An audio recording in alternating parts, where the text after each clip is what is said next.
Buenos días, jóvenes. Bienvenidos a la Universidad Maya Campus Cancún. A los jóvenes del sexto cuatrimestre de la licenciatura en Derecho del sistema escolarizado, el grupo D6AE. Los que están en casa, y aquí también tenemos a sus compañeros, 3, 5, 9 compañeros presenciales y tenemos hasta ahora 2 virtuales, Joel Jiménez y Caterina Hernández. Vamos a dar inicio con esta cuarta clase de la cuarta semana de la materia Introducción al Sistema Penal Acusatorio. Vamos hoy a ver, entre otras cosas, quiénes son los sujetos del procedimiento y vamos a establecer la diferencia entre sujetos y parte del procedimiento, ya que todos los sujetos que se señalan en el artículo 105 del Código Nacional de Procedimientos Penales, no todos son parte. Si ustedes se dan cuenta, tienen a la mano, van a poder ver que son 8, pero de estos 8, solo 5 son sujetos y parte. Voy a compartir el Código Nacional. Aquí voy a compartir la pantalla.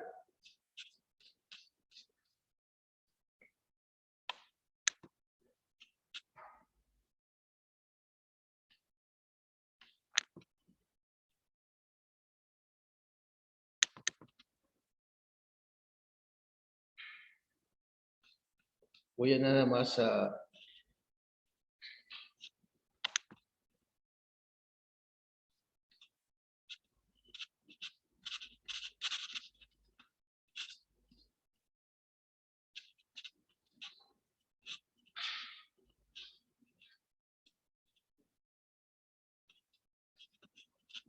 Bueno, como pueden ustedes ver aquí, en el artículo 105, sujetos de procedimiento penal. Son sujetos del procedimiento penal los siguientes. 1, la víctima u ofendido. Número 2, el asesor jurídico. Estamos hablando del asesor jurídico de la víctima. Es una de las nuevas figuras en este procedimiento penal. Tenemos el número 3, el imputado. Número 4, el defensor del imputado. Número 5, el Ministerio Público. Número 6, la policía. Número 7, el órgano jurisdiccional, también llamado juez.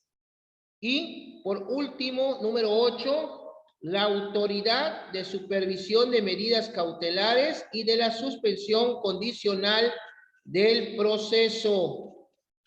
Que lo pueden ver, voy a moverlo un poquito.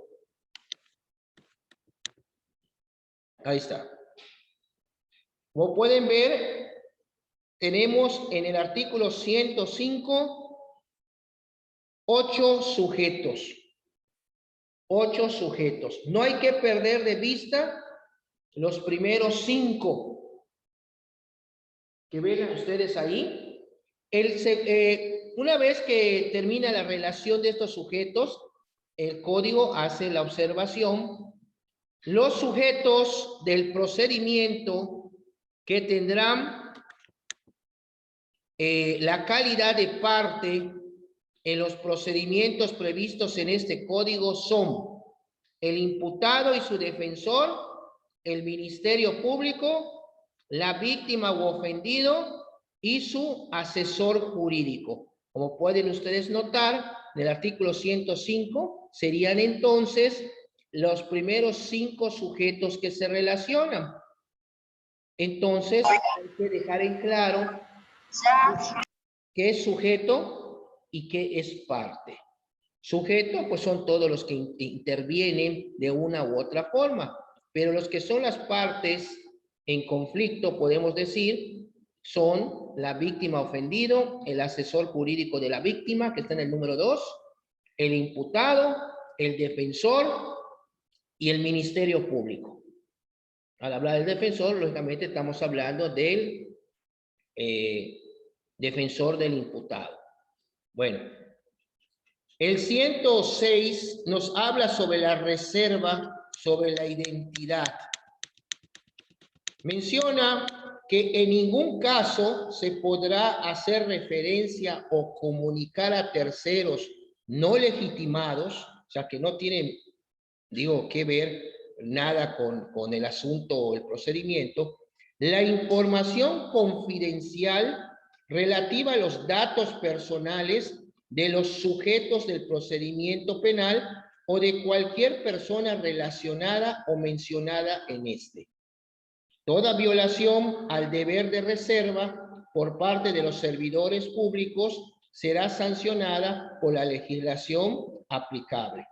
Si ustedes se dan cuenta, ya habíamos visto en sistemas anteriores que se conservó lo que es la secrecía, primero en la investigación, y acá estamos hablando no solo de la cuestión de la secrecía, la reserva, sino también de la reserva, pero de la identidad de los sujetos.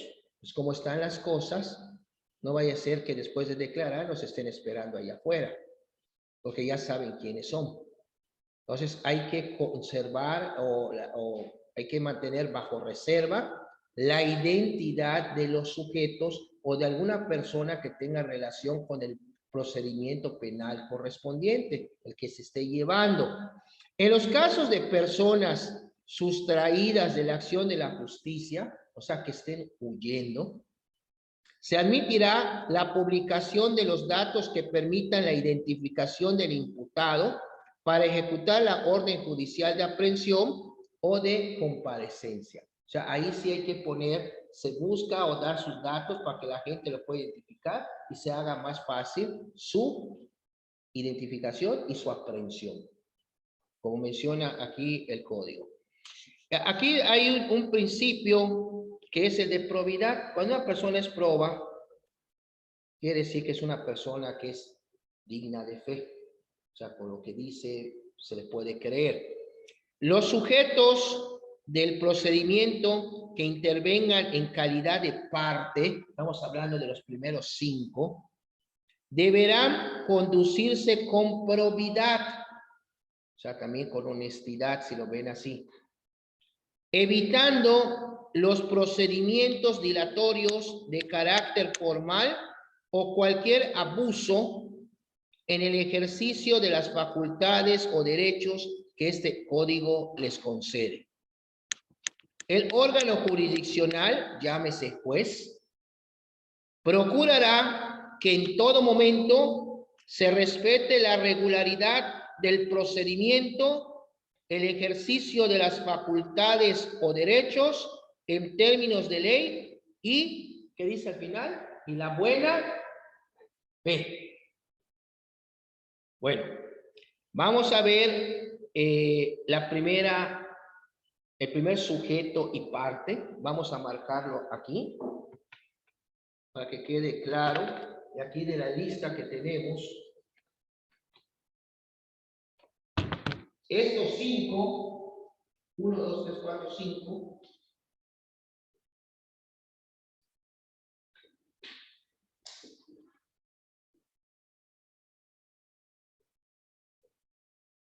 tienen calidad de parte. Si ustedes se dan cuenta, el código, bueno, el nuevo procedimiento penal es acusatorio, ¿qué?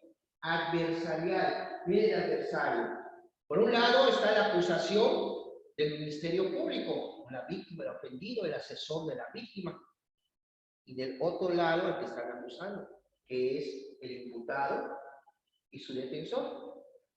Si ustedes se dan cuenta, suman estos, son estos 5. Pues esas son las partes en el procedimiento penal. Aquí son sujetos del procedimiento penal. Agreguen aquí penal. Aquí penal.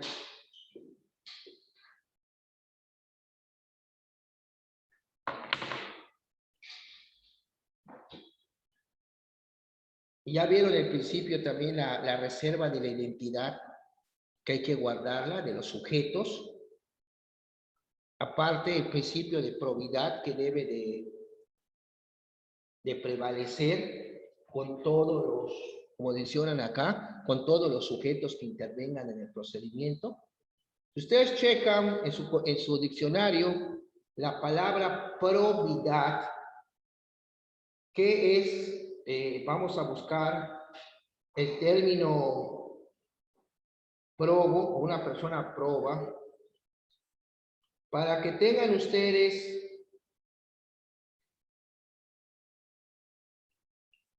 probidad, lo que es la probidad, que está ligado a lo que es la moralidad. Dice, probidad, moralidad, integridad y honradez en las acciones. La probidad de su abuelo cuando fue presidente es aún recordada. O sea, tiene que ver con el aspecto de la moral. Una persona proba, una persona que sus acciones están encaminadas a la moral. ¿Ok? A eso se refiere este principio.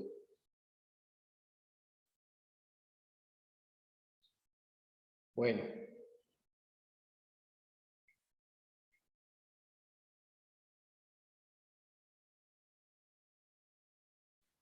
Y también hay otra definición. Cuando hablan de probidad, hablan también de lo que es la honradez.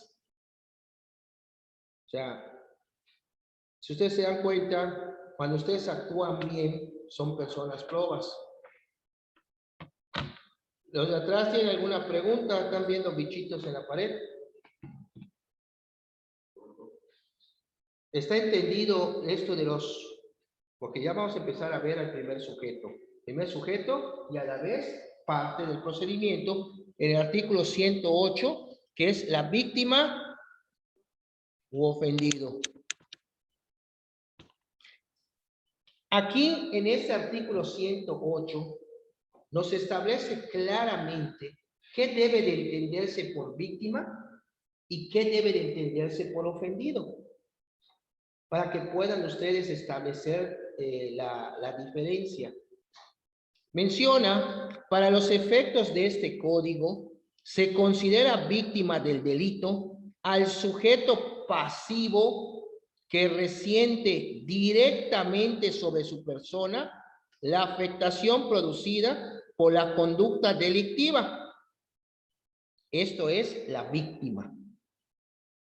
Mientras que se considerará ofendido a la persona física o moral titular del bien jurídico lesionado o puesto en peligro por la acción u omisión prevista en la ley penal como delito.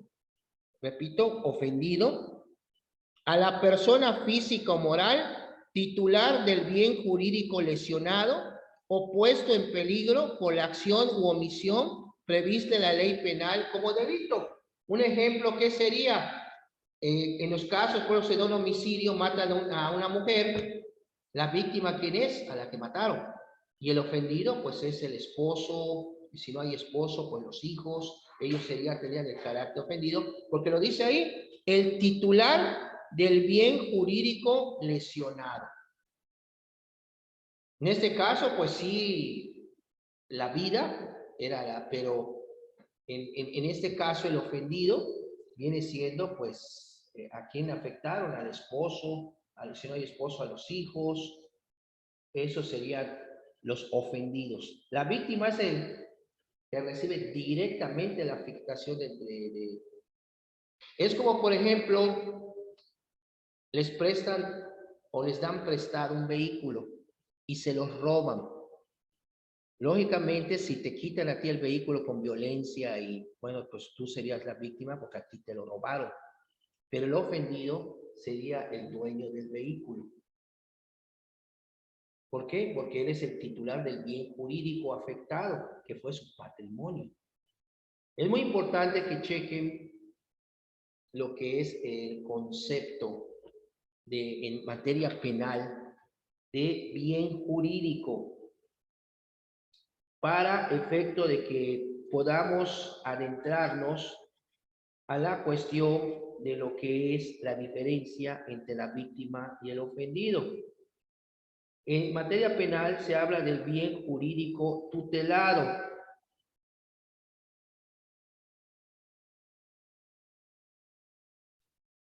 Se entiende por bienes jurídicamente tutelados los valores que son protegidos por el Estado bajo su amparo, por lo que se han plasmado en el derecho positivo. Por ejemplo, ¿cuál es el bien jurídico tutelado en el caso de las normas que prevén el delito de homicidio? La vida, la integridad de las personas. O sea, ustedes si revisan su código penal, van a ver que tiene un título los capítulos que hablan sobre determinadas conductas delictivas. ¿A qué se refiere eso? Pues bueno, dice, delitos contra la vida. ¿Cuál es el bien jurídico tutelado? La vida. Delitos contra la fe pública. Falsificación de documentos, uso de documentos falsos. El bien jurídico tutelado, como lo menciona acá, son los valores que son protegidos por el Estado bajo su amparo, pero son plasmados en el derecho positivo, o sea, en la norma que está vigente y se aplica. Si yo le pregunto, por ejemplo, a la señorita de ahí atrás, hasta a Alondra, ¿no? Alondra, ¿cuál sería el bien jurídico tutelado en un delito como, por ejemplo, el abuso de confianza?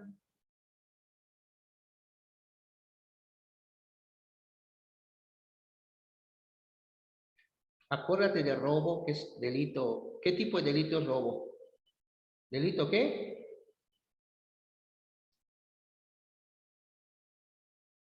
Patrimonial.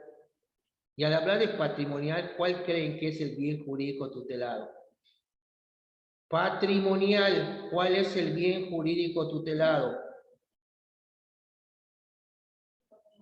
El patrimonio de las personas. ¿Cuál creen que es el bien jurídico tutelado en los casos de violación? Integridad de la persona. No, la integridad sería la vida, el delito sexual, el delito de violación. A ver, ¿quién me puede decir? Váyanse primero haciendo un análisis. El delito de violación, ¿en qué consiste? ¿Y qué es lo que protege? ¿Qué creen que protege el delito de la norma que castiga el delito de violación? ¿Qué bien jurídico creen que es el que protege esa norma? El Código Penal está lógicamente para mencionar no solo los tipos penales. Los tipos penales son la descripción de los delitos. Cuando escuchen ustedes la palabra tipo penal, hay la descripción del delito que está en el Código Penal. Perfecto.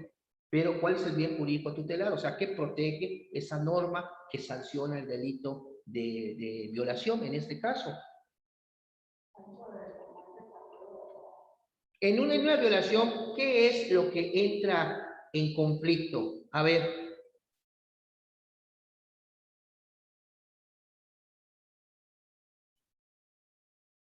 Acuérdense.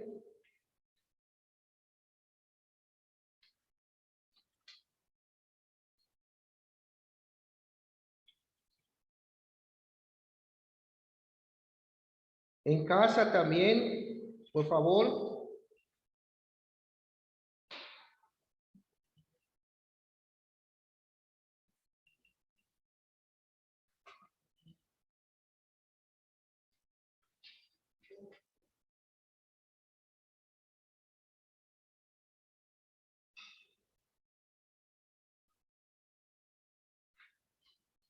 En un conflicto de violación, ¿qué es lo que se va a dirimir?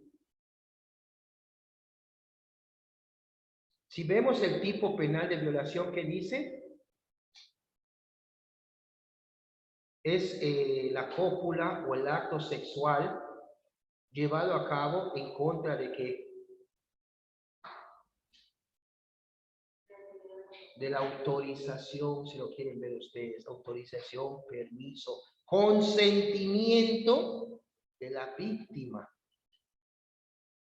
Y si ustedes ven el delito de violación, no, ¿Qué vas a demostrar aquí si te están atribuyendo violación? Que hubo consentimiento. ¿Por qué? Porque si ustedes analizan el tipo penal de violación, dice sin consentimiento. Pero si hay consentimiento, luego no se da el delito por atipicidad, porque le falta un elemento, que es el elemento consentimiento. Si hubo consentimiento, entonces, pero la norma que te dice es que sea sin, lo hubo, entonces no se desvirtúa el delito, no hay delito. Es lo que en teoría de delito se conoce como la atipicidad. Tipicidad, ¿qué es? Que todos los elementos del tipo penal se junten, efectivamente, y a falta de uno, está como tipo el COVID, que con una gotita de jabón se destruye la membrana y ya, pues por falta de un elemento o más, el delito no puede existir. Entonces hay atipicidad. O sea, ¿qué quiere decir? Que no concurren todos los elementos de la descripción típica, o sea, la del tipo penal. Por lo tanto, ¿cuál es el bien jurídico tutelado entonces? La libertad sexual de la persona. Sí es cierto, hay sus excepciones en caso de personas que tienen incapacidad o no pueden comprender la dimensión del hecho porque están en un estado mental o como en el caso de los que tienen retraso mental o en caso de niños o niñas que no comprenden, la ley los protege por su edad, su corta edad no les permite. Por ejemplo, una persona que tenga una relación sexual con una menor de 13 años, olvídense, es violación. Que la haya convencido a la niña, la ley protege a la menor de edad. Aunque la niña sí te pudo haber dicho sí, pero no comprende por su corta edad. ¿Cómo no va a comprender si está muy vivida? No, la ley la protege.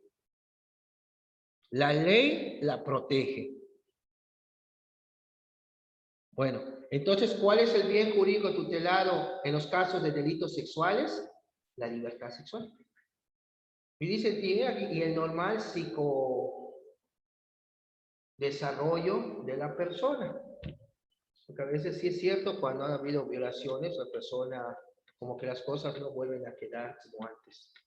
Quedan afectadas hasta mentalmente o crecen con ese trauma. Por eso ven que en los casos de delitos sexuales, cuando se llevan a cabo un procedimiento, un juicio, a veces esa puerta cerrada, pues para garantizar, porque va a estar ahí el menor o la menor. Hay casos también de violación equiparada, que no es propiamente el acto sexual, pero se equipara como tal. Por ejemplo, obligar a alguien a que tenga sexo oral. Así que muchos piensan de que no, me obligó a tener sexo oral, fulanito, te vayan a querer equipar. Era lo que se conocía como la violación técnica, o cuando introducen algún instrumento en la vagina de la mujer, dicen no es propiamente el pene, pero se puede equiparar también a violación. O sea, no es violación equiparada, porque la violación propiamente dicha es el ayuntamiento sexual. O sea, la cópula. Esa es la violación propiamente dicha. ¿Ok? A ver.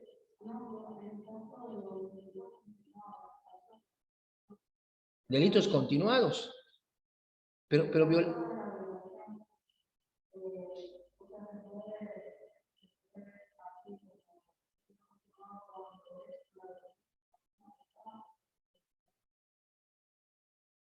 entonces son momentos diferentes. No, si la persona está bajo, normalmente el delito se consuma cuando realizas el acto sin el consentimiento de la persona. Pero si estás realizando ese acto porque tienes bajo tu dominio a la persona y lo sigues diciendo, no es que propiamente sea un delito continuado o prolongado, como puede ser el despojo, porque el despojo, mientras no te salgas del predio o del inmueble donde te halles, pues sigue sucediendo. No, lo que pasa es que vuelves a tener acto sexual, se actualiza, se actualiza, se actualiza. Entonces, tú puedes decir, bueno, yo estuve viviendo con él y siempre me estuvo violando. Entonces vas a ver que fue una conducta repetitiva que se actualizaba cada vez que obligaban a la persona a tener relaciones sexuales. ¿Sí? Aquí lo pueden ver. A ver.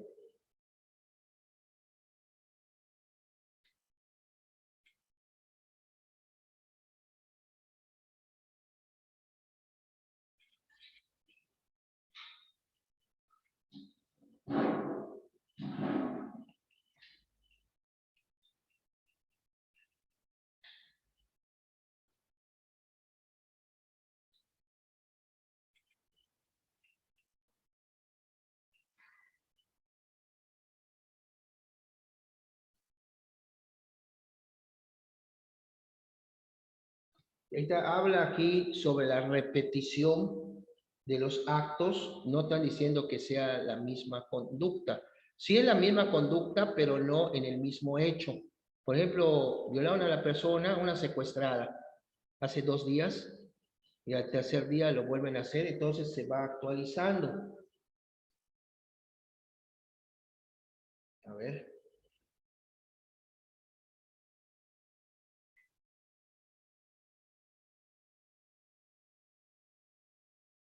Acuérdense que hay concurso real y hay concurso ideal. Cuando con una conducta se cometen varios delitos, o cuando con varias conductas se cometen varios delitos. Cuando una persona entra a robar una casa, roba, viola, mata, o sea, estamos hablando de que si con una sola conducta pudo haber, pero si él llega a la casa con el ánimo de robar y si sale alguien va a violar y para que no hable la va a matar, bueno, estaríamos hablando de esta cuestión.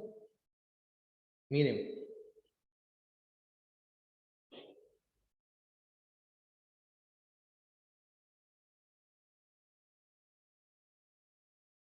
En la Suprema Corte menciona el concurso real homogéneo de delitos cuando un mismo sujeto activo comete 2 o más ilícitos iguales en contra del mismo sujeto realizados en distinto tiempo. Estamos hablando de un concurso real de delitos. En la sesión celebrada el 23 de febrero de 2011, la primera sala de la Suprema Corte de Justicia de la Nación resolvió la contradicción de tesis 397-2010, mediante el cual definió si la pluralidad de conductas del sujeto activo cometidas de manera reiterada o constante sobre un mismo sujeto pasivo, realizadas en distinto tiempo e infringiendo el mismo bien jurídico tutelado y la misma norma, delito de violación,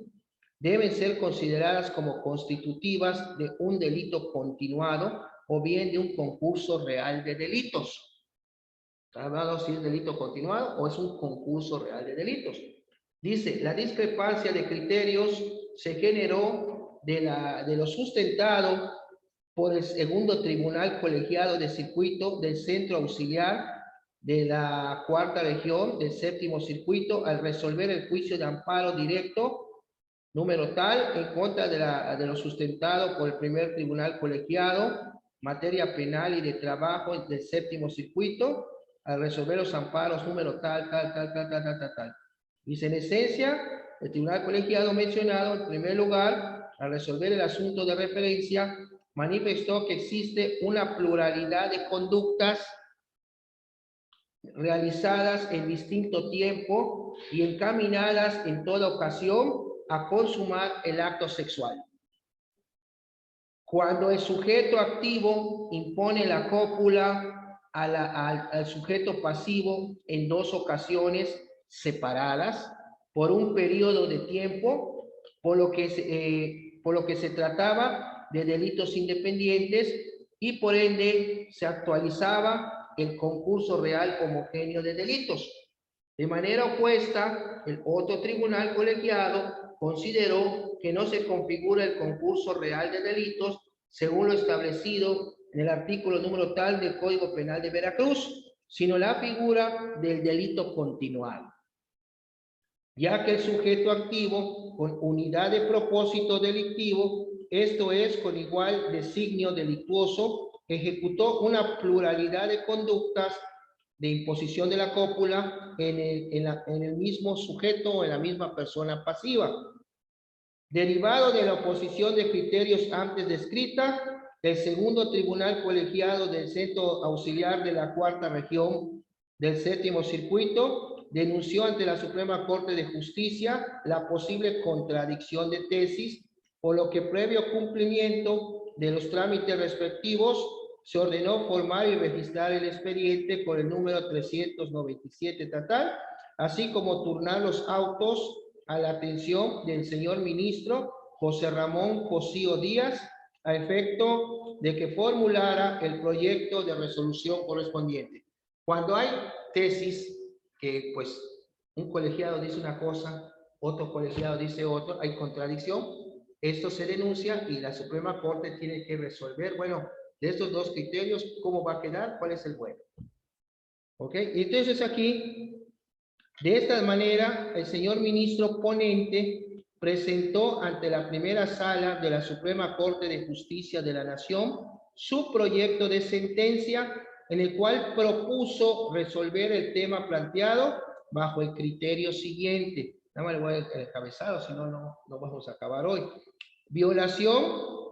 Se actualiza el concurso real homogéneo de delitos cuando un mismo sujeto activo comete más ilícitos iguales en contra del mismo pasivo, realizados en distinto tiempo, según los artículos 182 y 183 del Código Penal de Veracruz, antes de su reforma y reubicación publicada el 2 de abril de 2010. Y la propuesta fue aprobada de conformidad por unanimidad de 5 votos de los señores ministros, o sea, de la Suprema Corte de Justicia. También está aquí la que está, la que es actualmente secretaria de Gobernación, Olga Sánchez Cordero.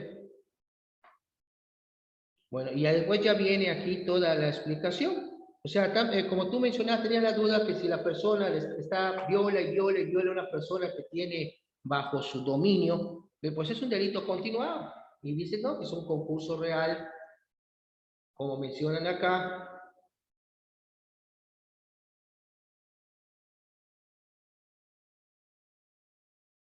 Ya se fue para arriba todo esto.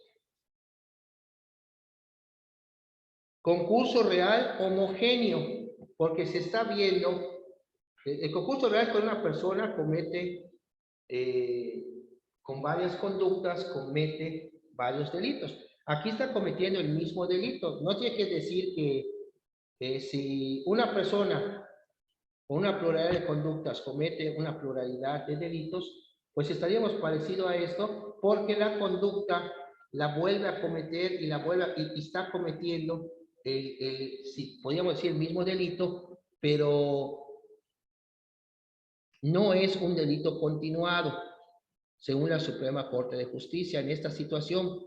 Porque si ustedes se dan cuenta, la violación, una vez que viene lo que es la cópula sin el consentimiento, se consuma. O sea, ya violaron a la persona. O sea, pero aquí, si se repite la acción delictiva, pues bueno, estamos hablando de un concurso de real, porque la persona está reiterando la conducta delictiva en varias ocasiones, pero en tiempos distintos.